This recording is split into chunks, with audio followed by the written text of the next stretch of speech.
guys, dito na tayo sa Peri-Peri. Ang Father's Day. Papa. Papa. Papa.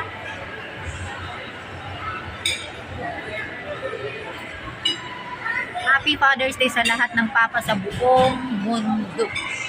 Happy Father's Day din sa tatay ko kahit nasa langit na, kay papang nasa langit na. Yun yung mga tatay na mahal namin sa aming Silesinations.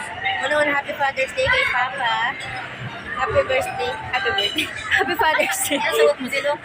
Papa, Happy Father's Day. Ano nararamdaman Papa kayo na madugo ang dagas?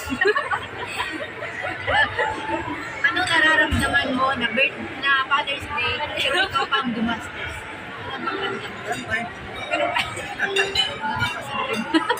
Ang dalagin din ni Papa. Nagpara ba siya ang...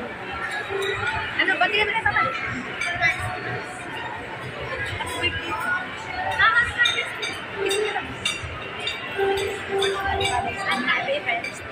Happy Father's Day po sa mga lolo't lolo ko. Sa mga lolo ko, sa mga tito ko, sa mga kuya ko na may mga anak na. Happy Father's Day sa mga teacher ko na lalaki. And Happy Father's Day sa teacher tito ko. And Happy Father's Day talaga sa tatay ko, sa nag-iisang tatay ko. Happy Father's Day tatay Paping, sana kung buhay ka ngayon, kasama ka namin ngayon. Pero siyempre, diyan ka na sa heaven. Gusto mo na lang kami dyan sa lahat ng mga lulululo namin dyan. Happy Father's Day. And ito yung Father's Day na celebration. Dapat kami man libre. Pero siyempre, siya naman may trabaho. Edi, pera niya, libre niya. Ito, may trabaho na to, pero ang dinagdag niya, pambili lang ng Coke. So ako, nagdagdag ako ng 1K. Pinuka doon sa budget sa pagkain ng alaga naming mga pusa. Wala ngayon, celebrate namin nila. Gutom na kami. Babanatan na natin tong pa-ribs ng peri-peri.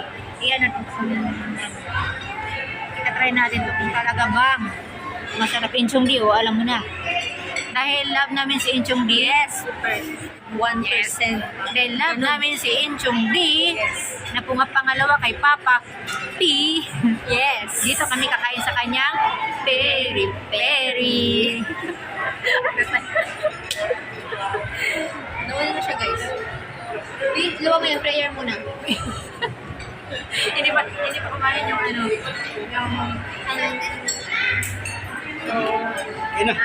tikman muna natin yung kanyang mac and cheese. Okay guys, tikim.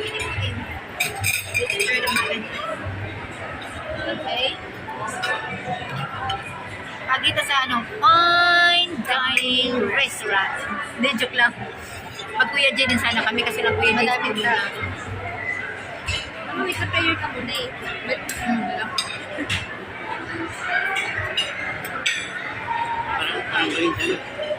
Balenciaga. Ang hawsawan ko. Pero ano naman ang words?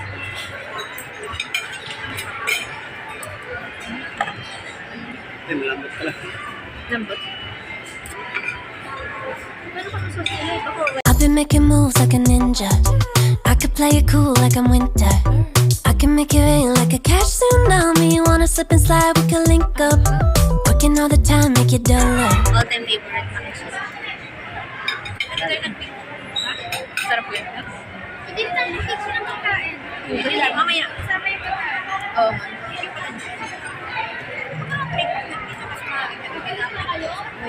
Ano? Kaya babalik pa.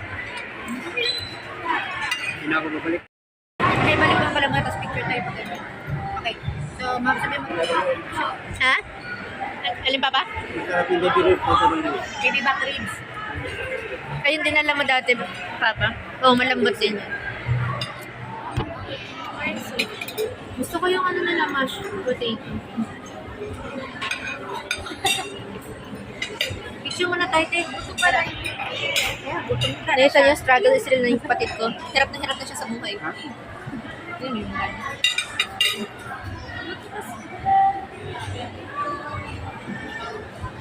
Ayan na. Ayun. Kasi kung sa bahay yan, kayo na pa yung binitbit talaga eh. Hirap talaga pag nasa labas. Hirap magpanggap. Pero kailangan natin to kasi Siyempre, hindi naman tayo kailangan na basta-basta na mababat. Yeah. Pag nandito tayo sa labas kakain, kailangan talagang ingat tayo na hindi tayo magkamali kasi baka makabasag tayo ng mga tao. True. Medyo lang. Tsaka parang is let your flavor adventure begin. What's Yung your ambience soul niya, style? Look at that. Diba? Okay. The ambience. Ganda nung ano. The ambience is very cool. Kita nyo naman, kita nyo naman sa, sa presentation pa lang ng pagkain, alam mo masarap talaga. And wala pa man, sa amoy pa lang, alam mo masarap. Ganun ang pagkain, pag sa amoy pa lang masarap talaga din yung True. Tapos ang nagano pa nito si Enchong Di. Talagang masarap yun. Oh my God. O, crush na natin kasi si Enchong Di. Mahal ko si Enchong Di. Iba, yung crush mababaw na ano yun. Iba. Hindi nyo kasi naiintindihan guys. Diba? Mahal. Sabi mo, Hindi ko man maging jowa si Enchong Di. Kahit mga ganong level na. kung hindi mo maging Diyos Enchong Di, wag na lang. Parang ganyan. Kung napapanood mo sa Enchong Di, lahat ng account mo may like ako. Lahat naka-follow ako. Naka-heart. Taga-sunod. Isang papunta niya sa Sakali scooper. mang wala ka ng choice, nandito ako sa Valenzuela. O, pakilala ka muna. Ikaw ay si... Pakilala ka muna. Ikaw ay si... Enchong Di. Enchong Di, Wednesday. 23, fresh grad. Hindi pa nabubulok. Mabulok. Pabulok na dahil ang tagal ni Enchong Di magpakita sa'yo. Basta sa TikTok, lagi ako naka-react sa'yo, naka-follow ako sa'yo. Sino ulit? Si Taga-Masbate din kami, so magkakaintindihan tayo, maiintindihan Bicol kita. siya. Region 5 lang. May tita ako doon. So, once again, dahil kay Enchong Di, nagkumain tayo sa Very. Where let your flavor adventure begins. Paulitin mo ha. So, what's your style? Paano? So, what's your style? Hindi ka sa kanya talaga. Uy, picture muna tayo.